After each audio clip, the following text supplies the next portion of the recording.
Hey everyone, this is Chef. Welcome back to Commander Camp. In this video, we're going to look at attacking, defending, and fighting inside of Bay, the western keep on each of the two Alpine borderlands. We'll cover siege placement for attacking the objective, and defensive siege locations within the keep that can counter these spots. We'll also look at some terrain and choke points in and around the objective that you'll want to be aware of for fights against other players. These sections are timestamped, so feel free to navigate to the specific section of the video that you're interested in for the playstyle of your group in particular. With all that said, let's get started. Like all keeps in World vs. World, Bay has two defensive rings of walls. 4 of these walls are destroyable on the inner ring, and 5 are destroyable on the outer ring. There's also 3 sets of gates on both inner and outer, though Bay does have a secret 4th outer gate that we'll get to in a moment. Let's start with some siege locations at South Outer Bay. Here, we have 2 catapult spots, one at the southernmost wall, and a second at the southeast wall corner. Defensively, South Outer is protected by 2 cannons and a burning oil at the south gate, with 2 more cannons and 2 mortar emplacements along the southeastern wall. For groups low on supply, catapults constructed at the southernmost wall are a good bet, as this spot is relatively safe from siege. The mortars on the southeastern wall can hit this spot, as well as any trebuchets that have been constructed in Inner Bay, but these are relatively difficult shots to pull off, and not all defenders might be able to do them. In addition, catapults constructed at this spot can strike the inner wall from the same position with a full power shot. Do be mindful that this spot leaves you extremely vulnerable to enemy groups, so make sure you're actively scouting to find enemies before they're able to attack you here. Moving northeast, catapults constructed at the south wall corner are more vulnerable to siege, taking damage from both cannons and mortars in this area. However, this spot allows you to siege 2 walls at once, draining supply faster if an enemy group is repairing to try and keep you out. This spot is also more open from a positioning perspective, and gives you better options should you need to fight a group while you're outside. This spot can also be struck by cannons and mortars located on the northern part of Outer Bay as well, and it may be worth it to de-siege these locations, or to construct shield generators.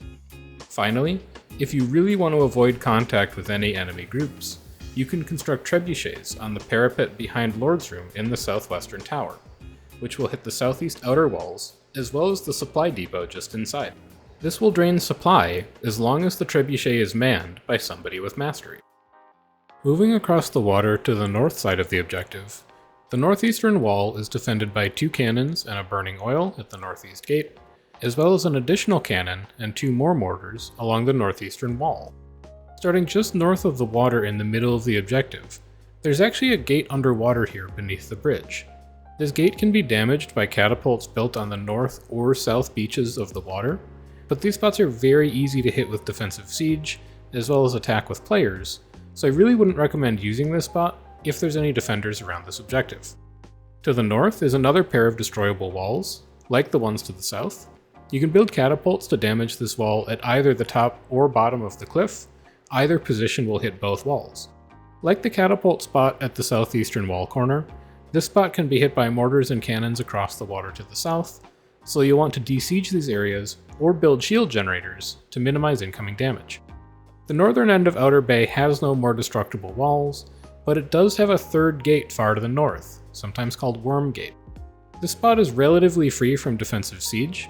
Besides the 2 cannons and oil that defend every gate, it can only be hit by the mortars on the northeast wall, but this is a difficult shot, and not everyone is able to do it. The last siege spot to talk about with regards to Outer is just to the south of the northwest camp, up on a hillside. From here, you can construct trebuchets to strike the north outer gate, as well as the northeast inner walls, while remaining very safe from defensive siege and enemy attacks. Once through the outer ring of defenses, it's time to work on inner. The northeast inner wall corner is another opportunity for damaging 2 sets of walls at once, and you can either construct catapults on the hill to the north of the bridge, or you can cross the moat and construct them directly in front of the wall. There's also a back wall to the south of inner that avoids most damage from defensive mortars and cannons, and this spot tends to be a good choice for groups trying to mitigate the damage that their squad takes. The north and south gates are also good for mitigating incoming damage, though the southwestern wall is best handled by catapults constructed around South Outer. Now that we've covered how to break into Bay, let's also talk about moving around once you're inside, as there's a few interesting bits of terrain to look out for and that you can utilize during fights. First, and most obviously, the entirety of Inner Bay is on an island. You'll need to swim in order to make it to Lord, and as we talked about in the positioning video, water restricts movement and makes skill usage difficult. Groups looking to defend Bay will want to utilize the docks in front of the middle gate, as well as the beaches at North Inner and South Inner, to cut off and mount a defense against an attacking group, as these are locations that an enemy group must move through in order to reach the Lord. The bridge on the eastern side of the objective, that connects the north and south halves of Outer, is also a good choke point to use, as is the large staircase on the southern end of the zone, leading to Inner. Remember as well that any destroyed walls and gates are choke points themselves, and these can be used to focus damage on an enemy group that has recently broken through a part of the objective. In Lord's Room itself, attacking groups are relatively vulnerable to Cloud and Siege, with both middle gate cannons, as well as arrow carts constructed outside of middle gate, able to damage players in Lord's Room. As an attacker, a good strategy to mitigate incoming damage is to move all the way to the back of Lord's Room, up into the narrow walkways around the western edges of Lord's Pit, in order to draw defenders into Lord's Room itself.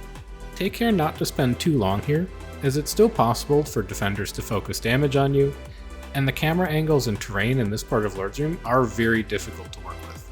Siege constructed outside of the middle gate can also be destroyed by standing on either parapet flanking the middle gate, and attacking groups may find that they need to frequently pull off of the Lord in order to clear siege from this spot and minimize incoming damage.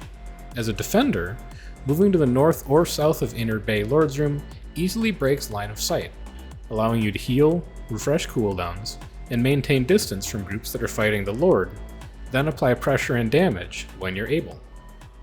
Finally, for some objectives, we'll talk about interesting terrain that's outside of the objective itself, but Bay doesn't have any of these spots. It's mostly flat land and rolling hills to both the north and south, and there aren't any tricky spots to navigate and use to your advantage during an open field fight. So at least for Bay, this is where we're going to wrap things up. This is by no means an exhaustive guide, and I've only tried to cover some of the most common locations for siege and fights within this objective. If you'd prefer to have a picture version of this guide, you can also check the video description for a companion resource that I made, showing these siege locations as well. If you think there's something interesting that I've missed, I'd encourage you to leave a comment and let me know. And if you'd like to see more videos that cover attack and defense strategies for world versus world objectives, you can like the video and subscribe to the channel. I also command every Friday night on Twitch if you'd like to watch me use these strategies in real time and ask questions there. But until then, I've been Chef, and enjoy the rest of your day.